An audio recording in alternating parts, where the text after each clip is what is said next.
On vous a dit que Rome était invincible, que les légions romaines marchaient comme une machine divine, écrasant tout sur leur passage.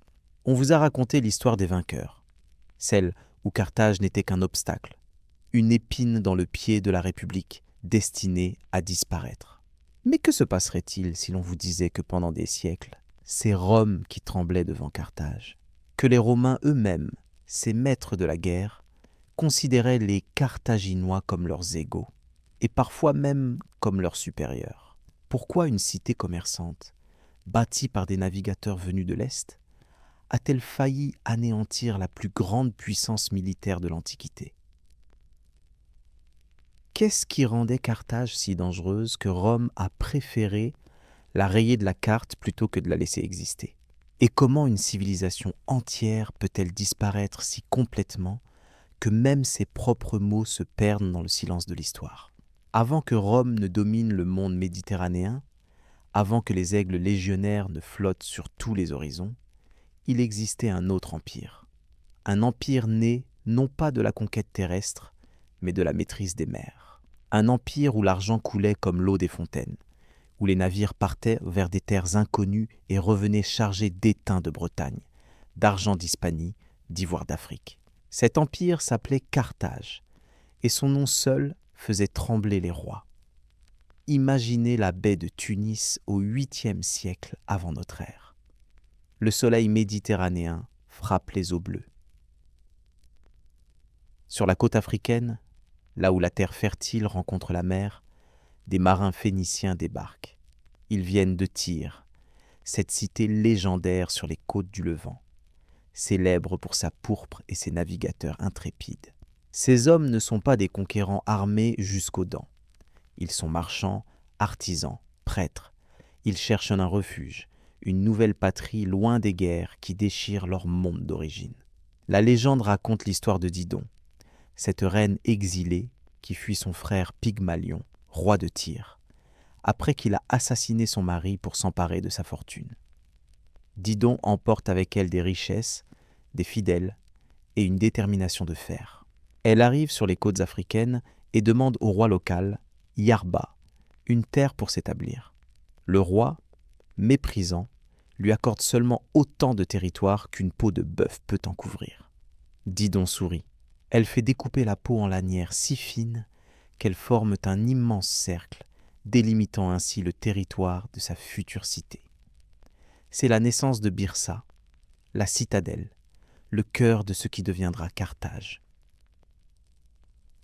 Cette histoire est peut-être un mythe, mais elle révèle quelque chose d'essentiel sur l'esprit carthaginois. L'ingéniosité, le sens du commerce, la capacité à transformer une contrainte en opportunité. Les Phéniciens excellent dans cet art. Ils ne conquièrent pas par la force brute, mais par la ruse, le commerce, la diplomatie. Carthage hérite de cette tradition et la porte à son apogée. La ville se construit rapidement. Les premiers habitants tracent des rues, élèvent des murailles, creusent un port. Mais pas n'importe quel port. Les Carthaginois créent un chef-d'œuvre d'ingénierie. 2 bassins circulaires connectés, l'un pour les navires marchands, l'autre pour la flotte de guerre. Le port militaire peut accueillir 220 navires, tous protégés par des hangars couverts qui les dissimulent aux regards indiscrets. Au centre, une tour d'observation permet aux amiraux de surveiller à la fois la mer et les mouvements dans le port. C'est une merveille de précision et d'efficacité. Autour des ports, la ville s'étend. Des maisons à plusieurs étages bordent des rues pavées. Des aqueducs apportent l'eau douce depuis les collines environnantes. Des marchés débordent de marchandises venues du monde entier. Des épices de l'Orient, des esclaves de Numidie, du blé de Sicile, du vin de Sardaigne, de l'or d'Afrique subsaharienne. Les temples s'élèvent, dédiés aux dieux phéniciens. Baal Amon, le maître du ciel, et Tanit, la déesse mère, protectrice de la cité. L'odeur de Carthage est un mélange de mer salée, de cèdre des navires en construction, de viande grillée sur les autels, de pourpre en préparation dans les ateliers de teinture.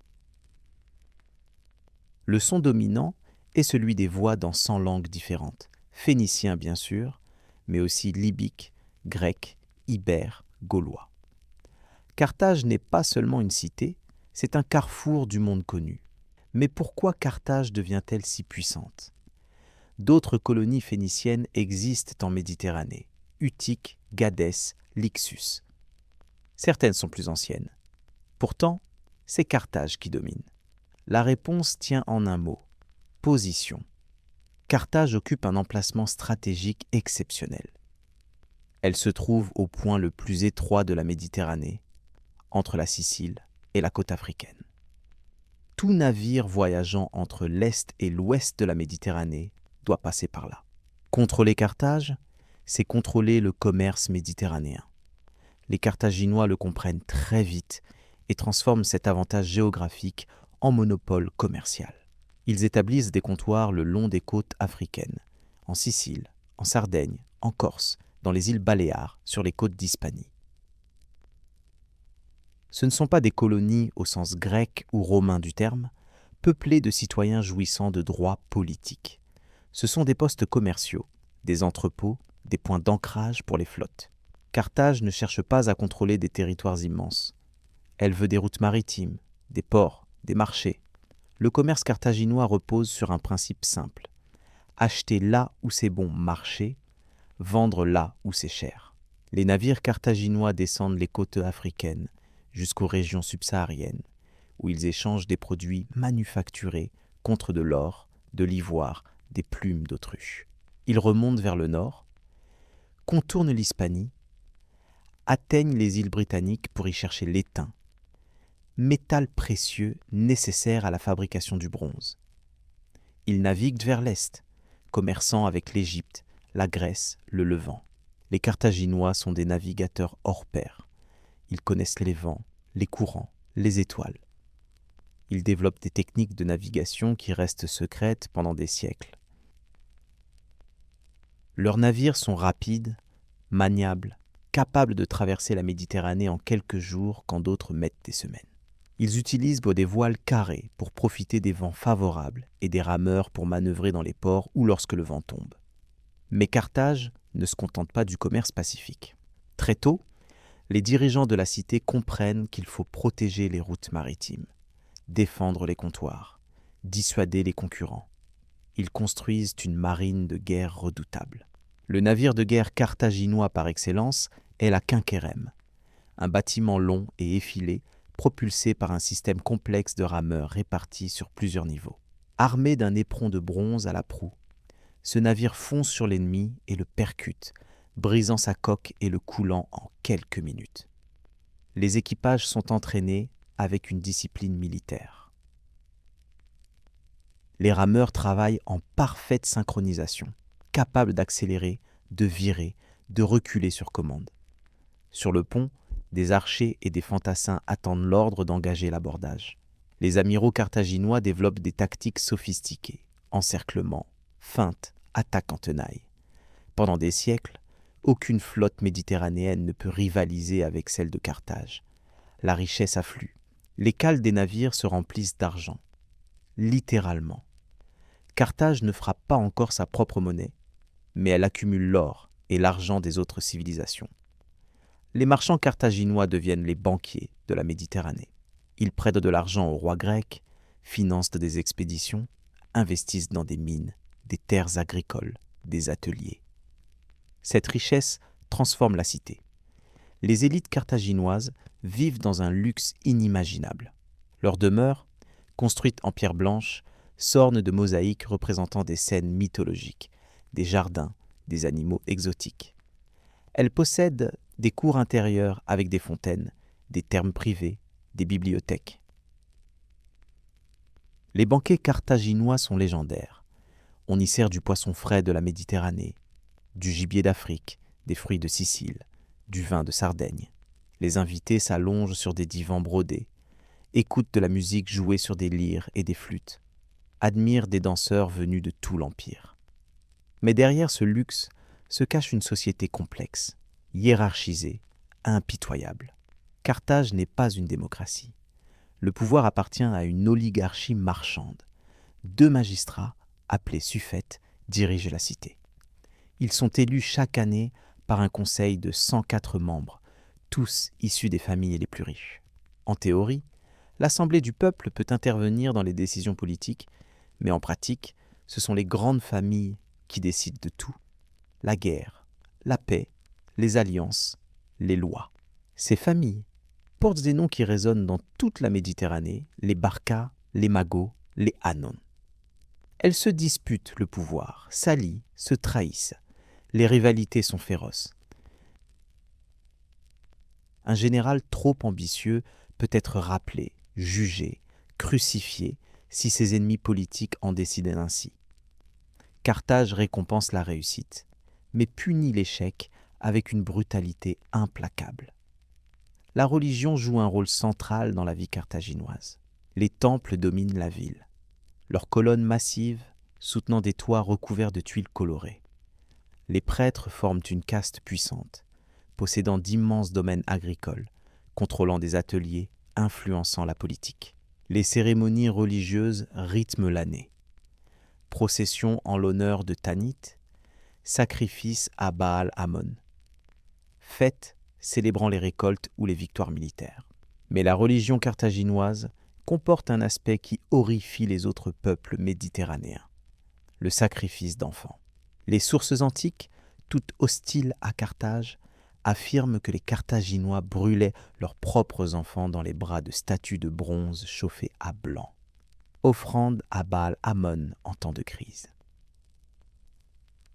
Les archéologues ont découvert des nécropoles remplies d'urnes contenant des restes d'enfants en bas âge. Le débat fait rage parmi les historiens. S'agit-il vraiment de sacrifices humains ou simplement de sépultures pour des enfants morts de causes naturelles? Les Romains, ennemis de Carthage, ont-ils exagéré ou inventé ces accusations pour justifier leur destruction de la cité? La vérité reste incertaine, mais une chose est sûre. La propagande romaine a façonné notre image de Carthage. Presque tous les textes carthaginois ont disparu. Nous ne connaissons leur civilisation qu'à travers les yeux de leurs ennemis. C'est comme si l'histoire des États-Unis n'existait qu'à travers des textes écrits par l'Union soviétique pendant la guerre froide. Imaginez la distorsion. Pourtant, quelques traces subsistent. Des inscriptions puniques sur des stèles, des traités écrits en grec, des récits d'explorateurs carthaginois copiés par des auteurs latins. Ces fragments révèlent une civilisation sophistiquée, curieuse, audacieuse. Prenons Hannon le navigateur. Au 5e siècle avant notre ère, cet amiral carthaginois reçoit la mission d'explorer les côtes africaines au-delà des colonnes d'Hercule. Ce détroit que nous appelons aujourd'hui Gibraltar. Hannon part avec 60 navires et 30 000 colons. Il longe les côtes marocaines, fonde des comptoirs, continue vers le sud, toujours plus au sud. Son récit, conservé dans une traduction grecque, décrit des terres étranges, des fleuves immenses, des forêts impénétrables, des montagnes crachant du feu, des hommes velus qu'il appelle des gorilles. Les historiens débattent de la distance qu'Hannon a réellement parcourue. Certains pensent qu'il a atteint le golfe de Guinée, d'autres qu'il s'est arrêté au Sénégal. Peu importe. Ce qui compte, c'est l'audace de l'entreprise. À une époque où la plupart des marins méditerranéens ne s'aventurent jamais hors de vue des côtes, les Carthaginois naviguent vers l'inconnu, cartographient de nouveaux territoires, établissent des routes commerciales qui dureront des siècles. Un autre explorateur carthaginois, Imilcón, part vers le nord. Il franchit les colonnes d'Hercule, remonte les côtes ibériques et gauloises, atteint les îles britanniques. Son objectif, trouver les sources d'étain, ce métal précieux que les Grecs et les Phéniciens importent depuis des temps immémoriaux, mais dont personne ne connaît l'origine exacte. Imilcón revient avec des cartes, des échantillons, des traités commerciaux. Carthage contrôle désormais le commerce de l'étain, monopole lucratif qui enrichit la cité pendant des générations. Ces explorations ne sont pas motivées par la curiosité scientifique ou l'amour de l'aventure. Les Carthaginois sont pragmatiques. Ils cherchent de nouveaux marchés, de nouvelles ressources, de nouvelles routes commerciales. Mais cette quête les pousse à repousser les limites du monde connu. à acquérir des connaissances géographiques que même les Grecs, ces amoureux du savoir, ne possèdent pas. Sur Terre, Carthage se développe différemment. Contrairement à Rome, qui construit un empire territorial en conquérant et en intégrant des peuples entiers, Carthage préfère le contrôle indirect. Elle s'allie avec les tribus locales, les rois numides, les chefs libyens. Elle leur achète du blé, de l'huile d'olive, des chevaux, en échange de produits manufacturés, de vin, d'armes. Tant que ces peuples respectent les intérêts commerciaux carthaginois, Carthage ne s'immisce pas dans leurs affaires. Mais quand ces intérêts sont menacés, Carthage réagit avec force. Elle lève des armées, non pas de citoyens soldats comme Rome, mais de mercenaires. Les généraux carthaginois recrutent des guerriers dans tout le bassin méditerranéen.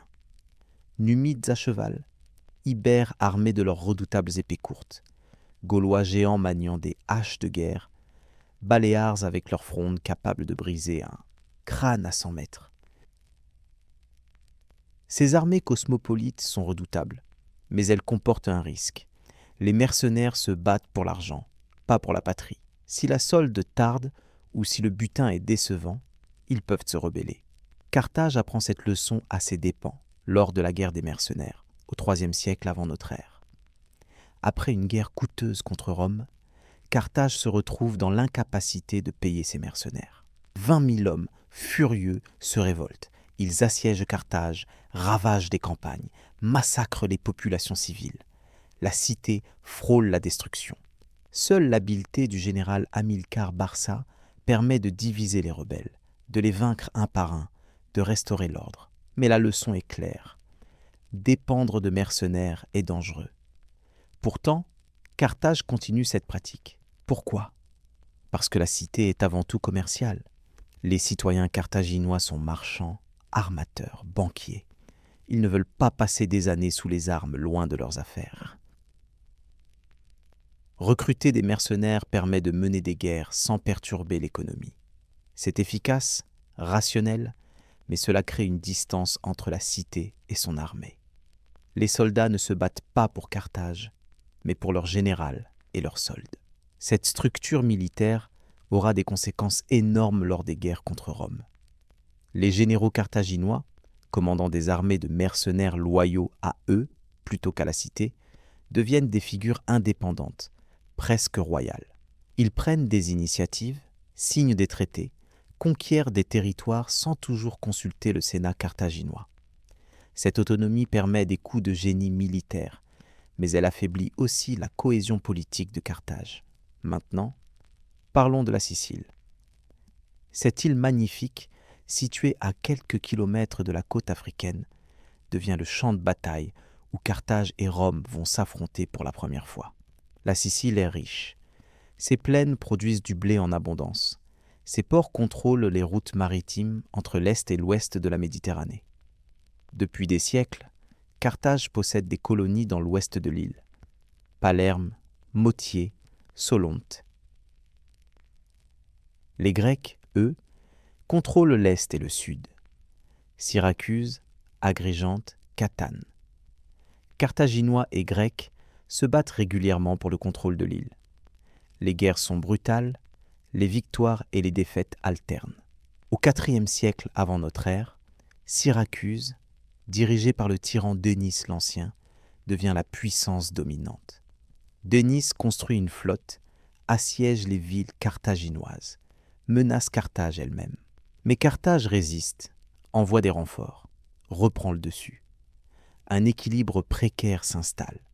Carthage contrôle l'ouest de la Sicile, Syracuse l'est. Aucune des deux puissances ne peut éliminer l'autre. Cet équilibre est rompu par l'arrivée d'un troisième acteur, Rome. Au milieu du IIIe siècle avant notre ère, Rome est une puissance italienne en pleine expansion. Elle a conquis toute la péninsule, unifié les tribus, établi son hégémonie. Mais Rome n'a jamais quitté l'Italie. Elle n'a ni flotte ni ambition maritime. Carthage, de son côté, ignore largement Rome. Pour les Carthaginois, Rome est une cité terrestre, sans importance commerciale, loin des routes maritimes qui comptent vraiment. Mais en 264 avant notre ère, un incident mineur déclenche une chaîne d'événements qui changera le destin de la Méditerranée. Une bande de mercenaires italiens, les Mamertins, s'empare de la ville sicilienne de Messine. Coincés entre Syracuse et Carthage, les Mamertins demandent l'aide de Rome. Le Sénat romain hésite. Intervenir en Sicile signifie entrer en conflit avec Carthage, puissance navale incomparablement supérieure. Mais refuser signifie laisser Syracuse contrôler le détroit de Messine, donnant aux Syracusains un point d'appui à quelques kilomètres de l'Italie. Rome décide d'intervenir. C'est une décision lourde de conséquences. Pour la première fois, Rome envoie une armée hors d'Italie. Pour la première fois, elle affronte une puissance méditerranéenne majeure. C'est le début de la première guerre punique, conflit qui durera 23 ans et transformera Rome en puissance navale. Les premières batailles sur terre tournent à l'avantage de Rome. Les légions romaines, disciplinées, bien entraînées, équipées d'armes standardisées, écrasent les mercenaires carthaginois. Les généraux carthaginois, habitués aux guerres contre les Grecs, sont déconcertés par la cohésion et la détermination des légionnaires. Ville après ville, les Romains avancent en Sicile. Carthage réagit en envoyant sa flotte. Les navires carthaginois détruisent les convois de ravitaillement romains, bombardent les positions côtières, isolent les garnisons. Rome se retrouve face à un problème existentiel. Sans marine, elle ne peut ni ravitailler ses armées, ni menacer Carthage directement. La solution est audacieuse, presque folle. Rome décide de construire une flotte de guerre. Le problème, c'est que les Romains ne connaissent rien à la construction navale. Ils ne sont même jamais sortis en haute mer. Comment une nation terrestre peut-elle défier la maîtresse des mers ? La légende raconte que les Romains capturent une quinquérème carthaginoise échouée sur une plage. Ils la démontent, étudient chaque pièce, comprennent les principes de construction. Puis, ils se mettent au travail. En 60 jours, selon les sources antiques, Rome construit 120 navires de guerre. C'est un exploit logistique incroyable. Des forêts entières sont abattues, des milliers de charpentiers travaillent jour et nuit. Des rameurs s'entraînent sur des bancs installés à terre, répétant les mouvements sans même toucher l'eau. Mais Rome ne se contente pas de copier, elle innove. Les ingénieurs romains inventent le corbeau, une passerelle mobile terminée par un gros crochet de fer. Lorsqu'un navire romain s'approche d'un navire ennemi, le corbeau s'abat, se plante dans le pont adverse et transforme la bataille navale en combat d'infanterie. Les légionnaires, supérieurs au corps à corps, envahissent le navire ennemi et le capturent. C'est génial. Rome transforme sa faiblesse en force. Ne sachant pas manœuvrer comme les Carthaginois, elle change la nature même de la guerre navale. La première grande bataille navale a lieu à Mylae, au large de la Sicile, en 260 avant notre ère. Le consul Caius Duilius commande la flotte romaine. Les amiraux carthaginois, confiants, attaquent avec mépris ses novices. Mais dès que les navires s'approchent, les corbeaux s'abattent. Les légionnaires romains montent à l'assaut. En quelques heures, 50 navires carthaginois sont capturés ou coulés. C'est une humiliation pour Carthage, une révélation pour Rome. Elle peut battre Carthage sur mer. Les années suivantes voient une succession de batailles navales. Rome remporte des victoires spectaculaires, mais subit aussi des désastres. 2 flottes romaines sont détruites par des tempêtes, perdant des centaines de navires et des dizaines de milliers d'hommes. Les Romains, navigateurs inexpérimentés, ne savent pas lire les signes avant-coureurs du mauvais temps. Ils naviguent en formation militaire rigide, incapables de s'adapter aux caprices de la mer. Mais Rome a un avantage décisif, sa population. Rome peut perdre des milliers d'hommes et enlever des milliers d'autres. Carthage, avec sa dépendance aux mercenaires, ne peut pas soutenir ce rythme. Chaque défaite affaiblit Carthage de manière disproportionnée. Les mercenaires coûtent cher. Les remplacer prend du temps. Rome, elle, mobilise ses citoyens, réquisitionne des ressources, se serre la ceinture et continue la guerre. En 241 avant notre ère, la bataille décisive a lieu aux îles Égates, près de la côte ouest de la Sicile. Rome envoie une flotte de 200 navires. Carthage, épuisé financièrement, peine à équiper sa propre flotte. Beaucoup de navires carthaginois sont sous-armés, avec des équipages inexpérimentés. La bataille tourne rapidement au désastre. 50 navires carthaginois sont coulés, 70 capturés. Le reste s'enfuit. Carthage demande la paix. Les termes sont durs. Carthage évacue la Sicile, rend tous les prisonniers romains sans rançon et paie une indemnité de guerre écrasante, 3200 talents d'argent sur 10 ans. C'est une somme colossale. Pour mettre en perspective, un talent représente environ 26 kg d'argent. Carthage doit payer plus de 83 000 kg d'argent. C'est ruineux, mais pire encore que la perte d'argent est la perte de prestige. Carthage, dominatrice des mers depuis des siècles, est vaincue par une nation qui ne savait même pas construire un navire 2 décennies plus tôt. Les conséquences psychologiques sont immenses. À Rome, l'euphorie règne. À Carthage, l'humiliation et la colère bouillonnent. Cette défaite crée les conditions de la deuxième guerre punique, la plus terrible de toutes. Mais avant d'y arriver, il faut comprendre comment Carthage se relève du désastre. La clé se trouve en Hispanie, cette terre riche et sauvage à l'extrémité occidentale du monde méditerranéen. Hamilcar Barca, le général qui a sauvé Carthage pendant la guerre des mercenaires, reçoit la mission de conquérir l'Hispanie. Ce n'est pas officiellement une conquête, mais une expansion commerciale. En réalité, Hamilcar construit un empire personnel. Il soumet les tribus ibères, exploite les mines d'argent, lève des armées de guerriers locaux. En quelques années, Hamilcar crée une source de revenus qui compense largement la perte de la Sicile. Hamilcar emmène avec lui son fils aîné, un garçon de 9 ans nommé Hannibal. Selon la légende, avant de partir, Hamilcar amène Hannibal au temple de Baal Ammon et lui fait jurer une haine éternelle envers Rome. Vrai ou inventé, ce serment définira la vie d'Hannibal. Il deviendra le plus grand ennemi que Rome ait jamais connu. L'homme qui faillit détruire la République. Hamilcar meurt au combat en 229 avant notre ère, tué lors d'une embuscade tendue par des tribus ibères rebelles. Son gendre, Hasdrubal le Beau, prend le commandement. Hasdrubal consolide les conquêtes, fonde la ville de Carthagène, transforme l'Hispanie carthaginoise en une machine de guerre. Il signe même un traité avec Rome, fixant la limite de l'expansion carthaginoise au fleuve Èbre. Tout semble calme. Mais en 221 avant notre ère, Hasdrubal est assassiné par un esclave gaulois. L'armée d'Hispanie doit choisir un nouveau commandant. Elle acclame Hannibal Barca, fils d'Hamilcar, âgé de 26 ans. C'est un choix audacieux. Hannibal est jeune, mais il a grandi dans les camps militaires, participé à des batailles, appris l'art de la guerre auprès des meilleurs généraux carthaginois.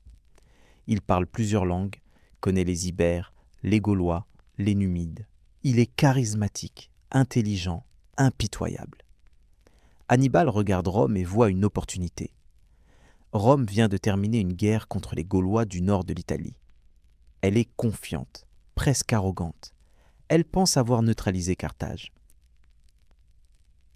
Hannibal sait que Rome est vulnérable. Ses alliés italiens sont mécontents, écrasés par les exigences romaines. Si Carthage frappe assez fort, l'Italie peut se fragmenter, Rome s'effondrer. Hannibal décide de provoquer la guerre. Il assiège Sagonte, une ville alliée de Rome située au sud de l'Èbre. Techniquement, il ne viole pas le traité avec Rome, puisque Sagonte est au sud de la limite convenue. Mais Rome considère l'attaque comme une provocation. Elle envoie des ambassadeurs à Carthage, exigeant qu'Hannibal soit livré. Le Sénat carthaginois refuse. La deuxième guerre punique commence. Rome s'attend à combattre en Hispanie. Elle envoie une armée sous le commandement du consul Publius Cornelius Scipion pour affronter Hannibal sur son territoire. Mais Hannibal a d'autres plans. Il ne va pas attendre l'armée romaine. Il va envahir l'Italie. L'idée est folle. Pour atteindre l'Italie depuis l'Hispanie, il faut franchir les Pyrénées, traverser la Gaule et passer les Alpes. Aucune armée n'a jamais tenté cela. Les Alpes sont considérées comme infranchissables pour une armée avec bagages, machines de siège et surtout éléphants de guerre. Oui, Hannibal emmène des éléphants. Pourquoi des éléphants? Ces animaux, importés d'Afrique, sont les chars d'assaut de l'Antiquité. Un éléphant de guerre peut charger les lignes ennemies, piétiner les soldats, semer la panique. Les chevaux, terrifiés par l'odeur et la taille des éléphants, refusent d'approcher. Hannibal en a 37. C'est un atout psychologique autant que militaire. Au printemps 218 avant notre ère, Hannibal quitte Carthagène avec une armée de 90 000 fantassins et 12 000 cavaliers. Il traverse les Pyrénées, affrontant et pacifiant les tribus montagnardes. Des milliers d'hommes désertent, effrayés par l'inconnu qui les attend. Hannibal continue. En Gaule, il doit négocier le passage avec les tribus locales. Certaines acceptent, attirées par l'or carthaginois. D'autres attaquent, tentant de piller les bagages. Hannibal les écrase. L'armée atteint le Rhône. C'est un fleuve large, profond, au courant puissant. Faire traverser des dizaines de milliers d'hommes, des chevaux, des éléphants, c'est un défi logistique immense. Hannibal fait construire des radeaux, des barges. Les éléphants, terrifiés par l'eau, refusent d'abord. Les conducteurs les trompent en recouvrant les radeaux de terre, les faisant croire qu'ils marchent sur la terre ferme. Certains éléphants paniquent, tombent à l'eau, mais la plupart nagent jusqu'à l'autre rive. L'armée traverse. Pendant ce temps, Scipion, qui navigue vers l'Hispanie avec son armée, apprend qu'Hannibal est en Gaule. Il change de cap, remonte le Rhône, espérant intercepter les Carthaginois. Mais Hannibal est déjà parti vers les Alpes. Scipion, stupéfait, renvoie l'essentiel de ses troupes en Italie sous le commandement de son frère et part lui-même en Hispanie avec une petite force. Il sait qu'Hannibal va attaquer l'Italie. Rome doit se préparer. L'ascension des Alpes commence en octobre 218 avant notre ère. C'est l'automne, le temps se dégrade, les premières neiges tombent, les chemins à peine visibles serpentent entre des précipices. Les tribus alpines, hostiles, lancent des embuscades, font rouler des rochers sur les colonnes en marche. Hannibal doit combattre à chaque tournant. L'altitude et le froid tuent hommes et bêtes. Les soldats, vêtus pour le climat méditerranéen, grelottent dans leurs tuniques. Les chevaux glissent sur la glace, se brisent les pattes, meurent de froid. Les éléphants, créatures tropicales, souffrent horriblement. Beaucoup meurent. Les survivants avancent lentement, leurs conducteurs les encourageant, les enveloppant de couverture. Le moral s'effondre. Des soldats désertent, disparaissent dans les montagnes, préférant la mort rapide aux tortures lentes de la marche. Hannibal doit rallier ses troupes encore et encore. Il chevauche le long de la colonne, parle aux hommes, leur promet richesse et gloire en Italie. Il partage leurs souffrances, dort dans la neige avec eux, mange les mêmes rations. Sa présence tient l'armée ensemble. Après 15 jours d'ascension, l'armée atteint le col. Du sommet, Hannibal montre à ses hommes la plaine du Pô qui s'étend en contrebas. L'Italie, la terre promise. Les hommes, épuisés, acclament leur général. Mais la descente est pire que la montée. Les chemins sont gelés, couverts de neige fraîche qui cache des crevasses. Des hommes tombent, disparaissent dans les abîmes. D'autres glissent, se cassent les membres. Quand Hannibal arrive enfin dans la plaine du Pô, il compte ses forces. Il a perdu plus de la moitié de son armée. Sur les 90 000 hommes partis d'Hispanie, 26 000 seulement ont survécu. Presque tous les éléphants sont morts. Mais Hannibal est en Italie. Il a accompli l'impossible. Rome est en état de choc. Personne ne pensait qu'une armée pouvait franchir les Alpes. Les consuls convoquent le Sénat. lève des légions d'urgence, rappelle Scipion d'Hispanie. Mais avant que Rome ne puisse organiser sa défense, Hannibal frappe. Sa première cible est les Gaulois du nord de l'Italie, récemment soumis par Rome et bouillant de ressentiment. Hannibal leur offre une alliance contre l'oppresseur romain. Les tribus gauloises répondent massivement. Des milliers de guerriers rejoignent l'armée carthaginoise. En quelques semaines, Hannibal reconstitue ses forces, atteint 40 000 hommes. La première bataille a lieu près de la rivière Tessin. Scipion, revenu d'Hispanie en urgence, affronte Hannibal avec 2 légions. C'est un désastre. La cavalerie numide d'Hannibal, rapide et mobile, encercle les Romains, massacre l'infanterie. Scipion lui-même est blessé, sauvé de justesse par son fils, un jeune tribun nommé Publius Cornelius Scipion, futur Scipion l'Africain. Les légions romaines fuient en désordre. Quelques semaines plus tard, près de la Trébie, Hannibal attire une autre armée romaine dans un piège.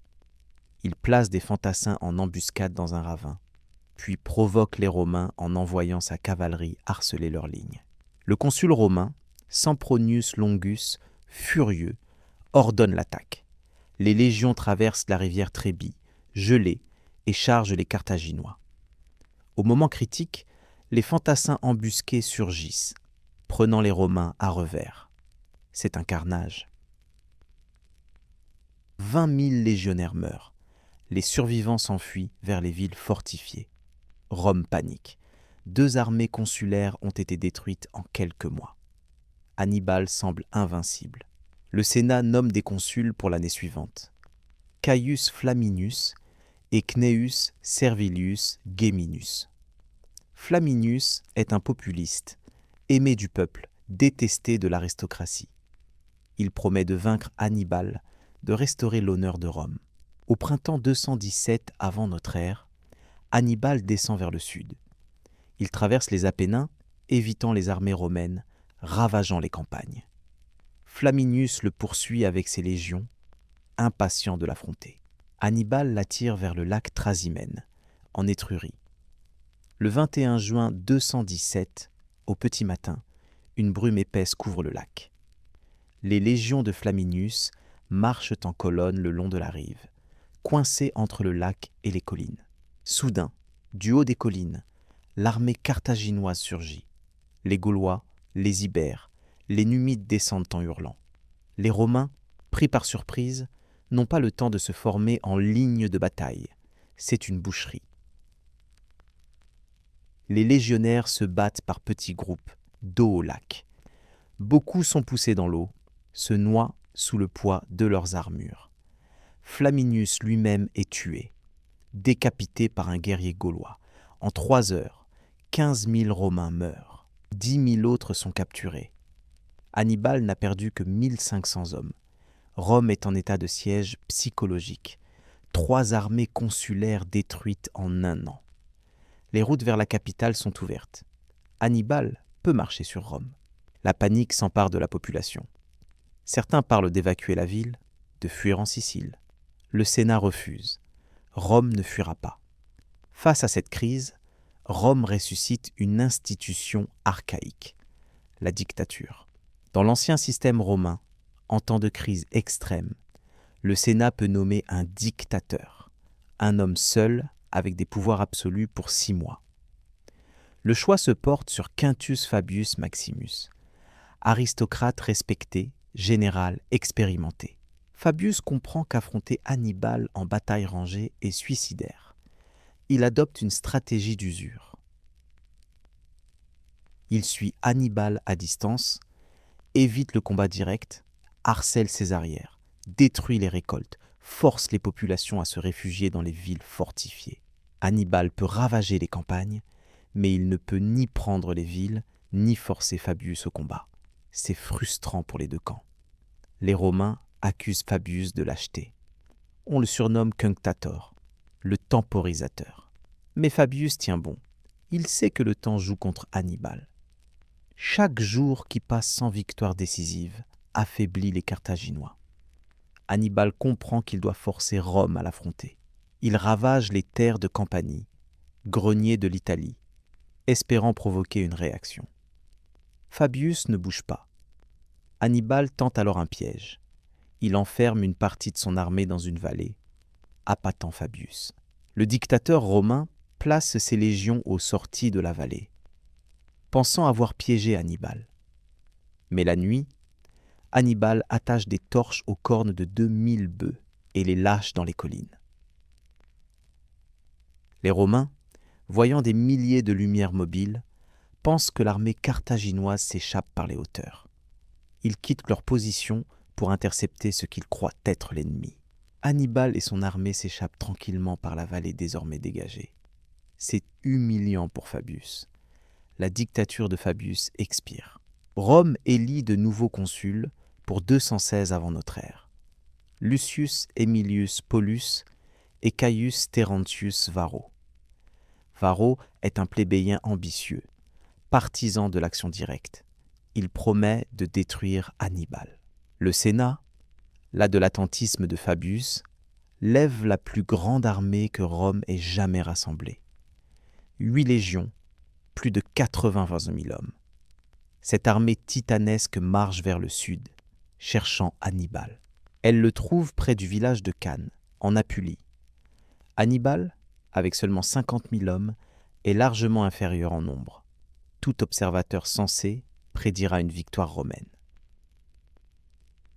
Hannibal va livrer la bataille la plus parfaite de l'histoire militaire. Le 2 août 216 avant notre ère, les deux armées se font face. Les Romains déploient leurs légions en formation traditionnelle. Infanterie lourde au centre, cavalerie aux ailes. C'est une masse compacte, une muraille de boucliers et de javelots. Hannibal dispose ses troupes différemment. Il place ses Gaulois et ses Ibères, moins bien armés, au centre, formant un arc convexe qui s'avance vers les Romains. Ses meilleurs fantassins, les Africains, sont sur les flancs, en retrait. Sa cavalerie lourde est à l'aile gauche, commandée par Hasdrubal, frère d'Hannibal. Sa cavalerie numide est à l'aile droite. La bataille commence. L'infanterie romaine charge le centre carthaginois. Les Gaulois et les Ibères reculent lentement, absorbant la pression. Les Romains, confiants, poussent plus fort, enfonçant le centre carthaginois. L'arc convexe devient concave. Les légions romaines s'enfoncent dans une poche. C'est exactement ce qu'Hannibal veut. Sur les ailes, la cavalerie carthaginoise écrase la cavalerie romaine. Hasdrubal balaie les cavaliers romains de l'aile gauche, les poursuit, puis revient sur le champ de bataille et charge la cavalerie de l'aile droite romaine par derrière. Prise en tenaille, elle s'effondre. La cavalerie romaine est détruite. Maintenant, l'infanterie romaine est seule. Elle continue de pousser au centre, ignorant ce qui se passe sur les flancs. Soudain, les fantassins africains d'Hannibal, restés en réserve, pivotent et attaquent les flancs romains. Simultanément, la cavalerie carthaginoise charge l'arrière romain. Les légions sont encerclées, c'est une catastrophe. Les Romains ne peuvent ni avancer ni reculer, ils sont pressés de tous côtés. Les rangs arrière tentent de se retourner pour faire face à la cavalerie. Mais il n'y a pas assez d'espace. Les boucliers se heurtent, les hommes tombent, piétinés par leurs propres camarades. Les Carthaginois resserrent l'étau, tuant méthodiquement. Le consul Paulus meurt au combat, combattant avec ses hommes. Varro s'échappe avec quelques cavaliers. Sur les 80 000 Romains engagés, 50 000 meurent, 10 000 sont capturés. C'est la plus grande défaite militaire de l'histoire romaine. En une journée, Rome perd l'équivalent de 2 générations d'hommes en âge de combattre. La nouvelle de Cannes plonge Rome dans le désespoir. Les matrones pleurent dans les rues. Le Sénat interdit les manifestations publiques de deuil pour ne pas affaiblir le moral. On raconte que tant de familles sénatoriales perdent des fils que le Sénat manque de quorum. Les alliés de Rome commencent à défectionner. Capoue, la deuxième ville d'Italie, se rallie à Hannibal. Syracuse, en Sicile, rompt son alliance avec Rome. Même Philippe V de Macédoine signe un traité avec Hannibal, promettant d'envahir l'Italie par l'Est. Hannibal est au sommet de sa gloire. Ses officiers le pressent de marcher sur Rome immédiatement. La ville est sans défense. Maharbal, commandant de la cavalerie numide, aurait dit « Tu sais vaincre, Hannibal, mais tu ne sais pas profiter de la victoire. » Hannibal refuse. Pourquoi ? Les historiens débattent encore. Peut-être estiment-ils que ses forces, épuisées par la bataille, ne peuvent assiéger une ville aussi grande et fortifiée que Rome. Peut-être pense-t-il que la défection des alliés italiens suffira à isoler Rome et à provoquer son effondrement. Peut-être attend-il des renforts de Carthage. Quoi qu'il en soit, il ne marche pas sur Rome. C'est peut-être la plus grande erreur stratégique de sa vie. Rome, de son côté, refuse de capituler. Après Cannes, n'importe quelle autre nation aurait négocié la paix. Mais Rome est différente. Le Sénat rejette toute idée de négociation avec Hannibal. Il lève de nouvelles légions, enrôlant des adolescents, des vieux, des esclaves qu'on affranchit pour les armer. Rome mobilise toutes ses ressources humaines et matérielles. Les années suivantes deviennent une guerre d'usure. Hannibal contrôle le sud de l'Italie, mais ne peut conquérir les villes fortifiées. Rome, suivant la stratégie de Fabius, évite les grandes batailles, harcèle les Carthaginois, coupe leurs lignes de ravitaillement. Hannibal attend des renforts de Carthage. Ils n'arrivent jamais. Pourquoi Carthage n'envoie-t-elle pas de renforts à son plus grand général ? Plusieurs raisons. D'abord, le Sénat carthaginois est divisé. Certaines factions politiques, rivales des Barça, préfèrent voir Hannibal échouer. Ensuite, Carthage doit défendre ses propres territoires. En Hispanie, les Romains attaquent les possessions carthaginoises. En Sicile, Rome assiège Syracuse. Carthage disperse ses forces au lieu de concentrer tout sur l'Italie. En 207 avant notre ère, Hasdrubal, frère d'Hannibal, quitte l'Hispanie avec une armée de secours. Il traverse les Alpes, répétant l'exploit d'Hannibal. Il descend en Italie, espérant rejoindre son frère et écraser Rome une fois pour toutes. Mais les Romains interceptent ses messagers. Les consuls romains concentrent leurs armées et affrontent Hasdrubal près de la rivière Métaure. La bataille est acharnée. Hasdrubal se bat bravement, mais ses troupes, fatiguées par la traversée des Alpes, sont submergées. Hasdrubal meurt au combat. Son armée est détruite. Les Romains décapitent Hasdrubal et jettent sa tête dans le camp d'Hannibal. Hannibal comprend qu'il ne recevra plus jamais de renfort. Il se retire dans les montagnes du sud de l'Italie, menant une guerre de guérilla, espérant un miracle qui ne viendra jamais. Pendant ce temps, un jeune général romain change le cours de la guerre. Publius Cornelius Scipion, fils du Scipion blessé au Tessin, sauveur de son père, a appris de ses défaites.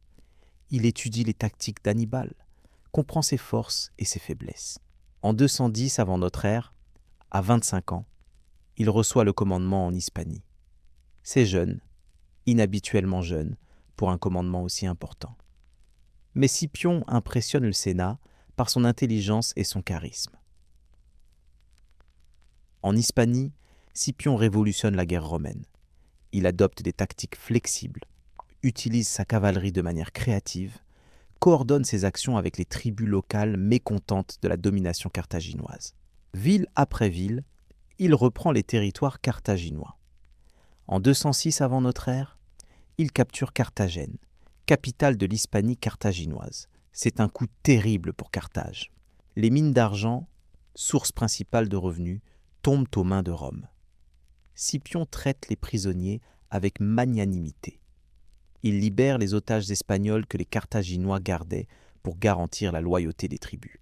Il renvoie les nobles ibères avec des cadeaux.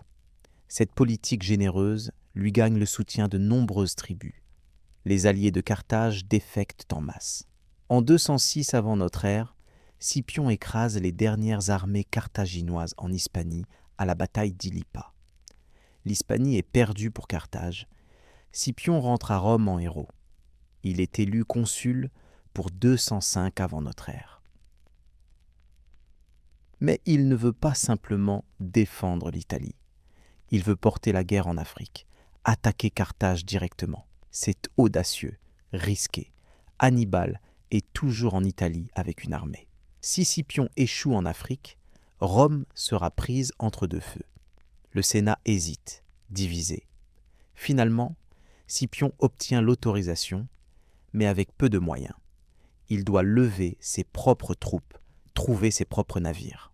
En 204 avant notre ère, Scipion débarque en Afrique avec 30 000 hommes. Carthage panique. Pour la première fois depuis un siècle, une armée ennemie menace la cité directement. Le Sénat carthaginois rappelle Hannibal d'Italie. Après 15 ans d'absence, le grand général rentre dans sa patrie. Il ne l'a jamais conquise, mais il ne l'a jamais perdue non plus. Il reste invaincu sur le champ de bataille. Hannibal lève une nouvelle armée en Afrique. En 202 avant notre ère, il affronte Scipion à Zama, à l'ouest de Carthage. C'est la confrontation entre les deux plus grands généraux de leur époque. Hannibal dispose ses troupes comme à Cannes, espérant répéter son chef-d'œuvre. Mais Scipion a appris. Il modifie le déploiement romain, crée des couloirs dans ses lignes pour laisser passer les éléphants d'Hannibal sans qu'ils fassent de dégâts. La bataille est équilibrée. Les infanteries s'affrontent avec acharnement. Mais Scipion a un atout, la cavalerie numide. Auparavant alliée d'Hannibal, elle a changé de camp, séduite par les promesses romaines.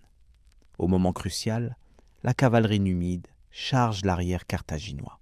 Hannibal subit à Zama ce qu'il a infligé à Rome à Cannes. Son armée est encerclée, détruite. Hannibal s'échappe avec quelques cavaliers.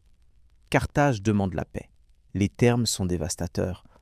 Carthage renonce à tous ses territoires hors d'Afrique, livre sa flotte, elle ne peut garder que 10 navires, paie une indemnité de 10 000 talents sur 50 ans et s'engage à ne jamais faire la guerre sans l'autorisation de Rome. Carthage, empire maritime, puissance méditerranéenne, est réduite à un état client de Rome. Hannibal devient suffète de Carthage. Il tente de réformer la cité, de combattre la corruption, de rétablir les finances. Mais ses ennemis politiques, craignant sa popularité et son autorité, le dénoncent à Rome. Ils prétendent qu'Hannibal conspire avec les ennemis de Rome. Rome exige son extradition. Hannibal fuit. Il erre de cour en cour, offrant ses services aux rois qui combattent Rome. Finalement, acculé dans une villa en Bithynie, cerné par les soldats romains, Hannibal prend du poison. Il meurt en 183 avant notre ère, à l'âge de 64 ans. Ses derniers mots, selon la légende, sont « Délivrons Rome de son angoisse, puisqu'elle trouve trop long d'attendre la mort d'un vieil homme. » Avec la mort d'Hannibal, Carthage perd son âme. La cité survit, mais c'est une ombre de ce qu'elle était. Les marchands carthaginois continuent leurs affaires, mais sous surveillance romaine.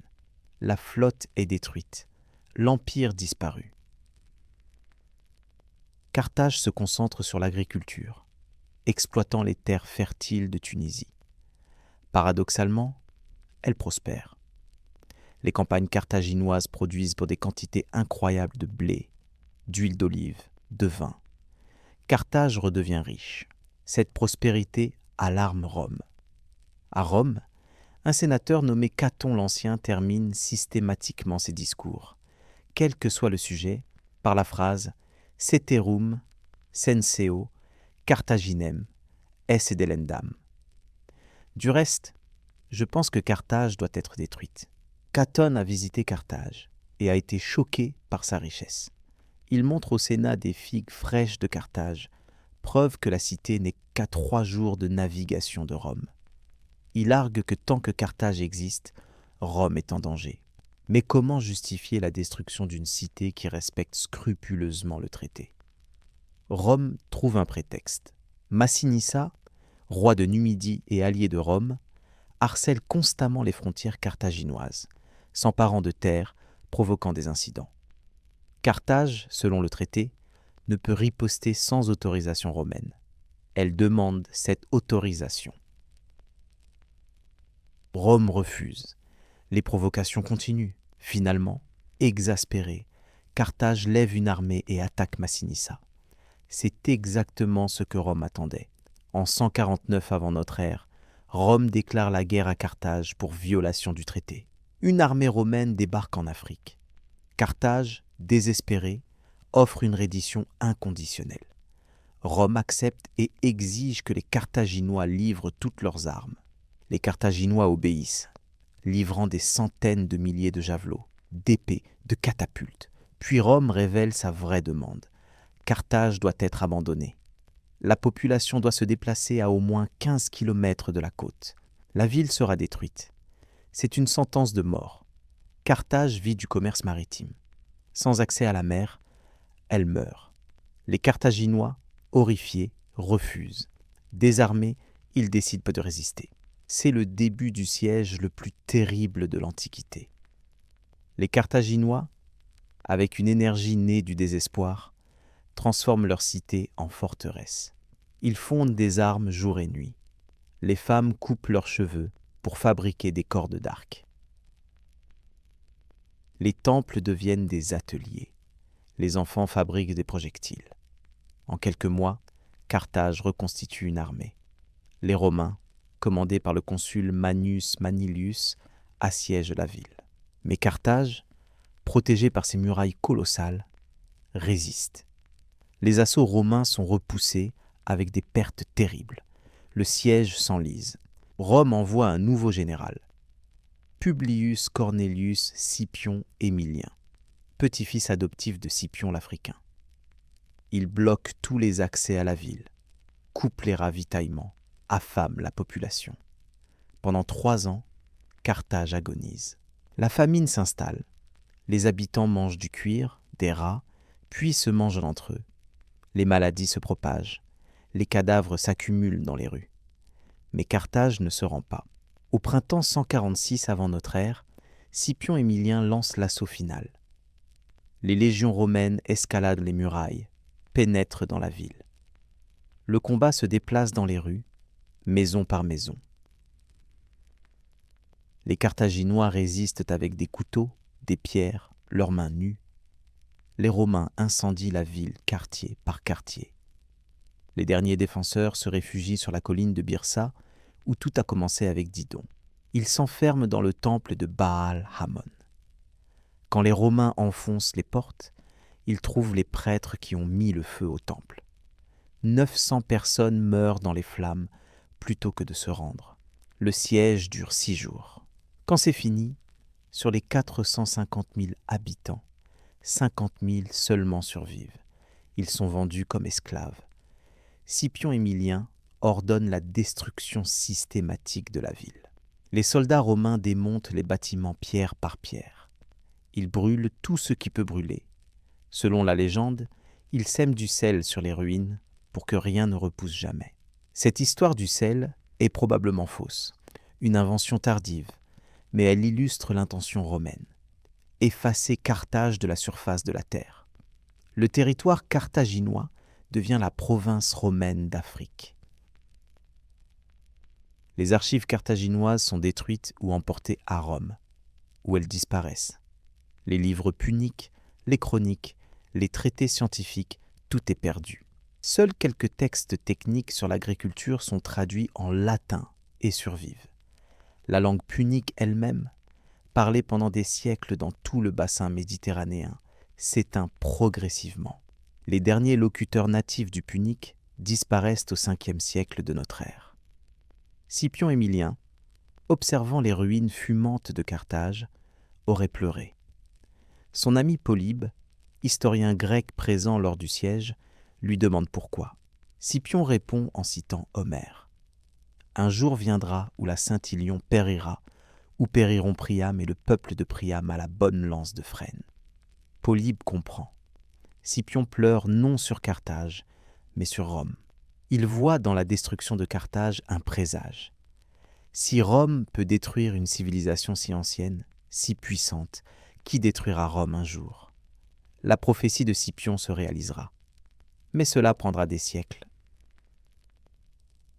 Pour l'instant, Rome règne sans rival sur la Méditerranée.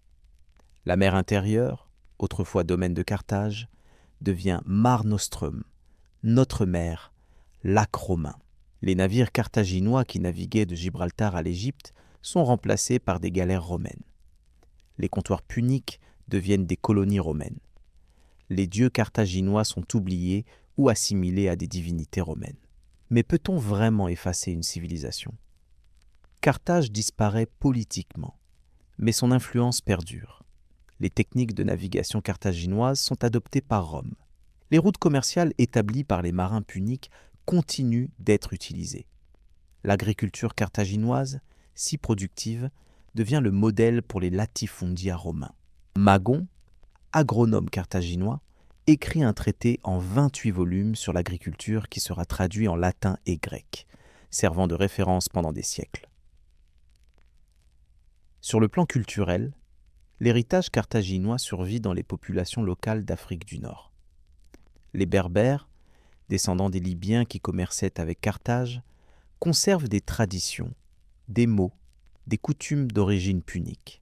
Même après l'islamisation au 7e siècle de notre ère, des traces linguistiques puniques subsistent dans les dialectes berbères.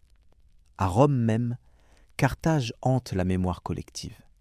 Les guerres puniques deviennent l'épopée fondatrice de l'Empire. Elles transforment Rome d'une puissance italienne régionale en maîtresse du monde méditerranéen. Elles forgent l'identité militaire romaine. Discipline, résilience, refus de la défaite. Les Romains apprennent que même face à un génie comme Hannibal, même après des défaites catastrophiques comme Cannes, la persévérance triomphe. Mais cette victoire a un coût. Les guerres puniques durent plus d'1 siècle, ravagent l'Italie, tuent des centaines de milliers de Romains. Elles transforment Rome. La République, auparavant une société de petits propriétaires terriens servant dans l'armée, devient un État militarisé, où les guerres permanentes enrichissent une élite et appauvrissent les masses.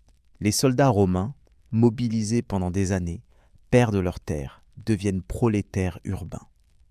Les généraux victorieux, enrichis par les butins, acquièrent un pouvoir politique démesuré. Ces transformations conduiront aux guerres civiles, à la chute de la République, à l'émergence de l'Empire. Ironiquement, en détruisant Carthage, Rome se détruit elle-même, lentement. La République romaine, basée sur l'équilibre des pouvoirs et la vertu civique, ne survit pas à la transformation en empire méditerranéen. Les valeurs qui ont permis à Rome de vaincre Carthage, discipline, sacrifice, dévouement à la République, s'érodent dans la richesse et le pouvoir qu'apporte la victoire.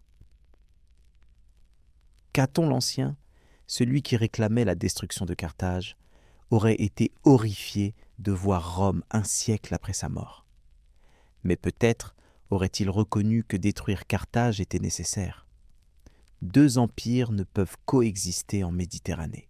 L'un devait détruire l'autre. Ce fut Rome. Mais la victoire changea Rome aussi profondément que la défaite aurait pu le faire. Aujourd'hui, presque rien ne subsiste de Carthage. Les touristes qui visitent Tunis peuvent voir quelques ruines romaines construites sur le site de la cité punique. Car après avoir détruit Carthage, Rome finit par la reconstruire. 1 siècle plus tard, comme colonie romaine.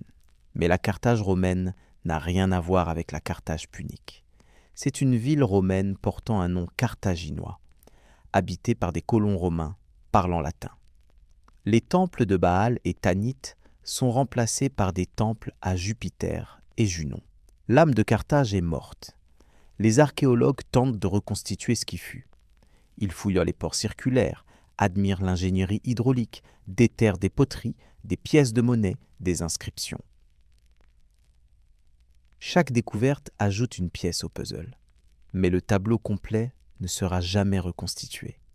Trop a été perdu, détruit délibérément ou effacé par le temps. Ce qui reste, ce sont les questions. Qui étaient vraiment les Carthaginois ? Comment vivaient-ils ? Que pensaient-ils ? Quelles étaient leurs valeurs, leurs peurs, leurs rêves ? Nous le saurons probablement jamais complètement. Nous ne les connaissons qu'à travers leurs ennemis. C'est comme essayer de comprendre une personne uniquement à travers les accusations de ses adversaires. Forcément, l'image est déformée, Pourtant, certaines vérités émergent. Carthage était une civilisation sophistiquée, riche, puissante. Ses marins exploraient des océans inconnus. Ses marchands créaient des réseaux commerciaux s'étendant de l'Afrique subsaharienne à la Bretagne. Ses généraux développaient des tactiques militaires étudiées encore aujourd'hui dans les académies militaires. Ses ingénieurs construisaient des ports, des aqueducs, des fortifications qui impressionnaient même les Romains. Carthage était aussi impitoyable. Elle exploitait ses alliés, écrasait ses ennemis, sacrifiait peut-être ses enfants à ses dieux. Mais Rome aussi était impitoyable. Rome massacrait des populations entières, vendait des nations en esclavage, détruisait des villes. La différence, c'est que Rome a survécu pour raconter son histoire. Carthage n'a pas eu cette chance. Il existe une tendance romantique à idéaliser Carthage, à la voir comme une victime innocente de l'impérialisme romain. C'est faux. Carthage était un empire, tout comme Rome. Elle conquérait, dominait, exploitait. La différence est de degré, pas de nature. Rome était simplement plus efficace dans l'art de la conquête territoriale. Carthage excellait dans le commerce et la navigation. Dans la longue course de l'histoire méditerranéenne, la stratégie romaine s'est avérée supérieure. Mais cela ne rend pas Rome moralement supérieure. Imaginez un instant un monde où Hannibal aurait marché sur Rome après Cannes. Imaginez que Rome soit tombée, que les légions soient dissoutes, que le Sénat soit dispersé. Carthage serait devenue la puissance dominante en Méditerranée. L'histoire serait entièrement différente. Pas de république romaine tardive, pas de guerre civile de César et Pompée, pas d'empire romain, pas de Pax Romana.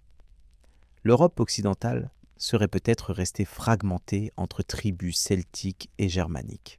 Le christianisme ne se serait peut-être jamais répandu comme il l'a fait sous l'Empire romain. Mais Hannibal n'a pas marché sur Rome. Carthage a perdu, Rome a gagné. Et l'histoire que nous connaissons s'est déroulée. C'est la nature de l'histoire. Elle est faite de moments décisifs où un choix, une bataille, une décision changent tout. Cannes était un de ces moments. La décision d'Hannibal de ne pas marcher sur Rome fut peut-être le moment le plus décisif de tous. Les historiens débattent encore de cette décision. Certains soutiennent qu'Hannibal a eu raison, que Rome était trop bien fortifiée, que l'assiégé aurait été suicidaire. D'autres arguent qu'après Cannes, Rome était si démoralisée qu'elle aurait capitulé sans combat. Nous ne le saurons jamais. Ce qui est certain, c'est que Rome a eu le temps de se ressaisir, de se réorganiser, de combattre, et finalement de gagner. La chute de Carthage nous enseigne quelque chose sur la nature du pouvoir. Le pouvoir économique, si grand soit-il, ne suffit pas. Carthage était riche, peut-être plus riche que Rome, mais Rome avait une cohésion sociale, une résilience, une volonté de sacrifier que Carthage n'avait pas. Les citoyens romains se battaient pour leur patrie. Les mercenaires carthaginois se battaient pour leur solde. Cette différence fut décisive. La chute de Carthage nous enseigne aussi la fragilité de la civilisation. Une cité qui a dominé la Méditerranée pendant des siècles peut disparaître en quelques générations. Ses langues peuvent s'éteindre, ses archives se perdre, ses monuments tomber en ruine. Si les vainqueurs décident d'effacer la mémoire des vaincus, ils peuvent presque réussir. Presque. Car même 2000 ans plus tard, nous parlons encore de Carthage. Nous nous souvenons d'Hannibal, de Didon, des guerres puniques. La mémoire, fragmentée et déformée, survit. Pourquoi Rome devait-elle détruire Carthage ? La réponse simple est la géopolitique. Deux grandes puissances ne peuvent coexister pacifiquement dans le même espace. L'une doit dominer, l'autre se soumettre ou disparaître. Rome ne pouvait tolérer une Carthage indépendante, même affaiblie. Tant que Carthage existait, elle représentait une menace potentielle, un ralliement possible pour les ennemis de Rome. Mais il y a une raison plus profonde. Rome devait détruire Carthage pour se prouver à elle-même qu'elle était la puissance dominante. après les humiliations de Cannes et Trasimène, après avoir tremblé devant Hannibal pendant 15 ans, Rome devait exorciser sa peur. Détruire Carthage, c'était dire au monde et à elle-même : nous sommes invincibles. Nous pouvons vaincre n'importe quel ennemi, effacer n'importe quelle menace. C'était un acte de pouvoir, mais aussi un acte de psychologie collective. Et cela a fonctionné. Après la destruction de Carthage, personne ne défia Rome en Méditerranée pendant des siècles. Les royaumes hellénistiques, témoins de ce que Rome faisait à ses ennemis, préféraient négocier que combattre. Rome devint la seule superpuissance méditerranéenne, position qu'elle conserva pendant 5 siècles. Mais ce pouvoir absolu corrompit Rome. Sans ennemis extérieurs pour unifier la République, les Romains se tournèrent les uns contre les autres. Les guerres civiles déchirèrent l'État. Marius contre Sulla, Pompée contre César, Octave contre Antoine. La République romaine, qui avait survécu à Hannibal, ne survécut pas à sa propre victoire. Il y a une justice poétique dans tout cela. Scipion Émilien, pleurant sur les ruines de Carthage, avait raison de pleurer. En détruisant Carthage, Rome détruisait une partie d'elle-même. Elle détruisait l'ennemi qui lui donnait un sens, un objectif. Les vertus romaines, courage, discipline, sacrifice, avaient été forgées dans le creuset des guerres puniques. Sans ces guerres, sans cet ennemi, ces vertus s'érodèrent. Les Romains eux-mêmes le reconnaissaient. Des historiens comme Salluste et Tite-Lave écrivirent avec nostalgie sur l'époque des guerres puniques, quand Rome était vertueuse, quand les citoyens sacrifiaient tout pour la République. Ils contrastaient cela avec leur propre époque, corrompue par la richesse et le pouvoir. Pour eux, la destruction de Carthage marquait le début du déclin moral de Rome. Était-ce vrai ? Probablement pas entièrement. La nostalgie embellit toujours le passé. Les Romains de l'époque des guerres puniques n'étaient pas des saints. Ils étaient brutaux, impérialistes, souvent cruels. Mais ils croyaient en quelque chose de plus grand qu'eux-mêmes. Ils croyaient en la République. Cette foi donnait un sens à leur sacrifice. Quand Carthage disparut, quand la Méditerranée devint un lac romain, quand plus aucun ennemi ne menaçait vraiment Rome, cette foi s'éroda. Les généraux se battirent pour la gloire personnelle, pas pour la République. Les politiciens cherchèrent le pouvoir pour eux-mêmes, pas pour le bien commun. La République devint une coquille vide, maintenue formellement mais dénuée de substance. Auguste, le premier empereur, comprit cela. Il maintint les formes républicaines tout en concentrant tout le pouvoir réel entre ses mains. Il créa l'illusion de la continuité tout en transformant fondamentalement l'État. C'était brillant politiquement, mais cela confirmait la mort de la République. Désormais, Rome était un empire, gouverné par un seul homme, exactement ce contre quoi la République s'était définie. Ironiquement, cet empire fut plus stable, plus durable que la République ne l'avait été. Il dura 5 siècles en Occident, 15 en Orient. Il créa une paix et une prospérité que la Méditerranée n'avait jamais connues. Mais ce n'était plus la Rome qui avait vaincu Carthage. C'était quelque chose de nouveau, quelque chose qui devait sa naissance autant à la destruction de Carthage qu'aux victoires de César. Dans ce sens, Carthage a eu sa revanche. Elle a forcé Rome à se transformer pour la vaincre. Cette transformation a finalement tué la République romaine. Ce n'est pas la revanche militaire qu'Hannibal aurait voulu, mais c'est une revanche quand même. Rome a gagné la guerre, mais a perdu son âme.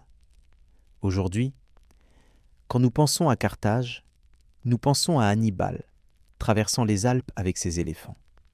C'est une image puissante, romantique.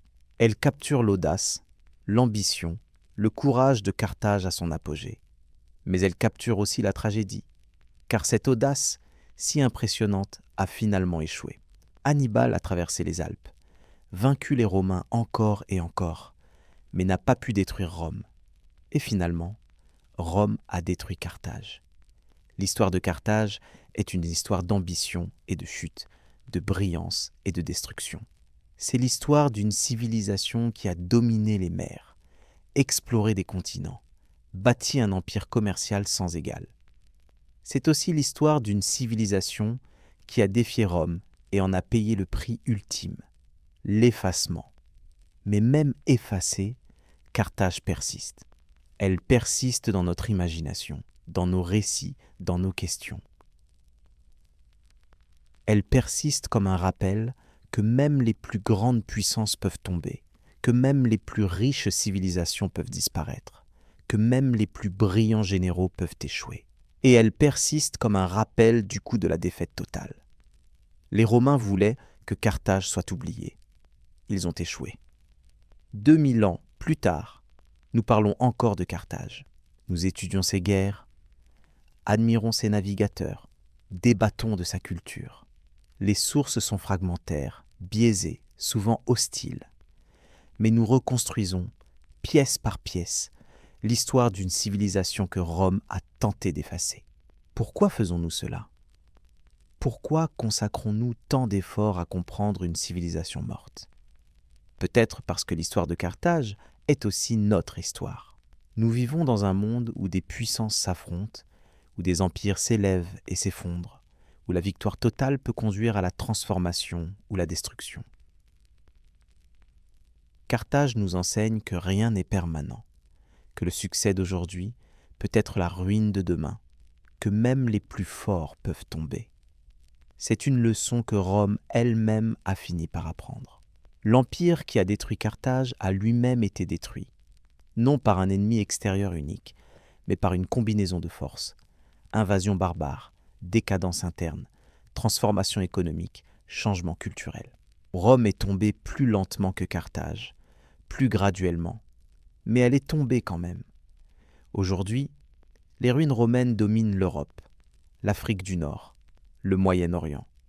Les touristes admirent le Colisée, le Panthéon, les aqueducs, mais ce sont des ruines. Rome, comme Carthage avant elle, n'est plus qu'un souvenir, glorieux mais mort. La Méditerranée qu'elle dominait ensemble puis séparément est maintenant fragmentée entre des dizaines de nations. Les routes commerciales qu'elle contrôlait sont maintenant parcourues par des navires de tous les pays. Les terres qu'elle conquérait parlent des langues qu'elle n'aurait jamais imaginées. Le monde a changé au-delà de toute reconnaissance. Mais l'histoire persiste. Les noms d'Hannibal et Scipion résonnent encore. Les batailles de Cannes et Zama sont étudiées dans les académies militaires. Les marchands carthaginois et les légionnaires romains vivent dans notre imagination collective.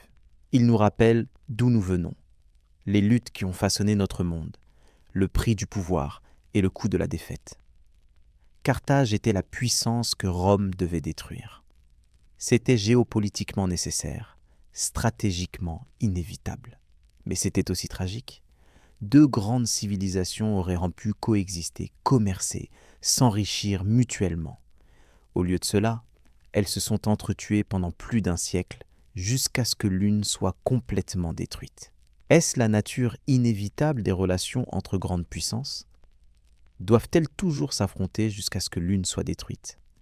L'histoire suggère que, oui, Athènes et Sparte, Rome et Carthage, les empires européens coloniaux, les États-Unis et l'Union soviétique, chaque fois, deux puissances se retrouvent face à face, incapables de coexister pacifiquement, condamnées à s'affronter. Mais l'histoire n'est pas une fatalité. Les choix humains comptent. Hannibal aurait pu marcher sur Rome. Rome aurait pu accepter une Carthage affaiblie comme allié junior plutôt que de la détruire. Ces choix n'ont pas été faits. D'autres l'ont été. Et le résultat est le monde que nous connaissons. En fin de compte, l'histoire de Carthage est une histoire sur le pouvoir, la guerre, l'ambition, la survie. C'est une histoire sur les conséquences de la victoire et le prix de la défaite. C'est une histoire qui résonne encore, 2000 ans plus tard, parce qu'elle touche à des questions fondamentales sur la nature humaine et l'organisation des sociétés. Carthage est tombée, Rome a triomphé, mais Rome aussi est tombée. Et peut-être qu'un jour, quelqu'un fouillera les ruines de notre propre civilisation, se demandera qui nous étions, ce que nous valorisions, pourquoi nous avons échoué. L'histoire continue. Les civilisations s'élèvent et tombent. Seule la mémoire, fragmentaire et déformée, reste. Voilà pourquoi nous racontons l'histoire de Carthage. Non pas pour glorifier la guerre ou célébrer la destruction, mais pour nous souvenir. Se souvenir que même les plus grands peuvent tomber. Se souvenir que la victoire totale porte en elle les graines de la transformation. Se souvenir que ce que nous détruisons nous transforme autant que ce que nous construisons. Carthage voulait dominer la Méditerranée par le commerce. Rome voulait la dominer par la conquête. Finalement, ni l'une ni l'autre n'y est parvenue de manière permanente. La Méditerranée appartient à l'histoire maintenant, à la mémoire collective des civilisations qui l'ont bordée, combattue, traversée. Carthage et Rome ne sont plus que des chapitres dans cette longue histoire. Des chapitres brillants mais terminés. Et nous, qui lisons ces chapitres, que devons-nous en retenir? Peut-être simplement ceci, que la grandeur est fragile, que le pouvoir est éphémère, que même les empires les plus puissants ne sont que des moments dans le long arc de l'histoire. Carthage dominait les mers pendant des siècles, puis a disparu en quelques années. Rome a conquis le monde connu, puis s'est effondré sur plusieurs siècles. Rien ne dure éternellement, mais les histoires durent. Les histoires d'Hannibal et Scipion, de Cannes et Zama, de la destruction finale de Carthage. Ces histoires survivent aux empires qui les ont générées. Elles deviennent mythes, légendes, leçons. Elles nous enseignent, nous avertissent, nous inspirent. Carthage était la puissance que Rome devait détruire. Et en la détruisant, Rome s'est transformée de république en empire, de vertu en décadence, de victoire en déclin. L'ennemi détruit façonne le vainqueur autant que le vainqueur façonne l'ennemi. C'est peut-être la leçon ultime de l'histoire de Carthage et Rome. Proposez des thèmes pour de nouvelles histoires dans les commentaires. Abonnez-vous à la chaîne et mettez un like.